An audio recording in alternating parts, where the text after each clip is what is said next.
गणेश, आज मैं आपको अश्विन माह के शुक्ल पक्ष की एकादशी का महात्म्य सुनाने जा रही हूँ। युधिष्ठिर बोले कि हे भगवान, अश्विन मास के शुक्ल पक्ष की एकादशी का क्या नाम है तथा उस व्रत को करने से कौन कौन से फल मिलते हैं, सो विस्तार से कहिए। इस पर श्री कृष्ण भगवान बोले कि हे राजन, अश्विन मास के शुक्ल पक्ष की एकादशी को पापाकुंशा एकादशी कहते हैं। इसका व्रत करने से समस्त पाप नष्ट हो जाते हैं। इस एकादशी के दिन मनवांछित फल की प्राप्ति के लिए श्री विष्णु भगवान की पूजा करनी चाहिए।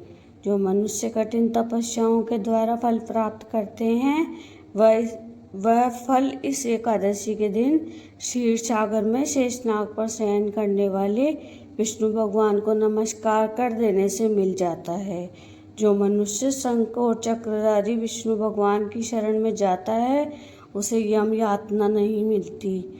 जो पापी मनुष्य अनायासी इस एकादशी का व्रत करते हैं, उन्हें यम के दुख नहीं मिलते। जो मनुष्य जो विष्णु भक्त शिव जी की निंदा करता है अथवा जो शिव भक्त विष्णु भगवान की निंदा करता है, वे दोनों नरक को जाते हैं। 1000 अश्वमेध यज्ञ और 100 राजसूय यज्ञ का फल इस एकादशी के व्रत के फल के 16वें हिस्से के बराबर भी नहीं होता। अर्थात एकादशी व्रत के समान संसार में अन्य कोई दूसरा व्रत नहीं है। एकादशी के समान विश्व में ऐसी पवित्र तिथि और कोई नहीं है। इस एकादशी के व्रत से मनुष्य को स्वस्थ शरीर तथा सुंदर स्त्री तथा धन धान्य मिलता है तथा अंत में स्वर्ग की प्राप्ति होती है। जो मनुष्य इस एकादशी के व्रत में रात्रि को जागरण करते हैं, उन्हें बिना किसी रोग के स्वर्ग मिलता है। जो मनुष्य इस एकादशी का व्रत करते हैं, उनके मातृ पक्ष के 10 पुरुष, पितृ पक्ष के 10 पुरुष तथा स्त्री पक्ष के 10 पुरुष विष्णु का वेश धारण करके तथा सुंदर आभूषणों से युक्त होकर गरुड़ पर सवार होकर विष्णु लोक को जाते हैं।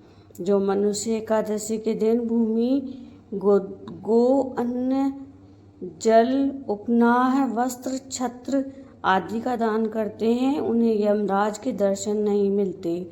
दरिद्री मनुष्यों को यथाशक्ति कुछ दान देकर कुछ पुण्य अवश्य ही पैदा करना चाहिए। जो मनुष्य तालाब, बगीचा, धर्मशाला, प्याऊ, अन्न आदि क्षेत्र बनवाते हैं, उन्हें यम के दुख नहीं मिलते।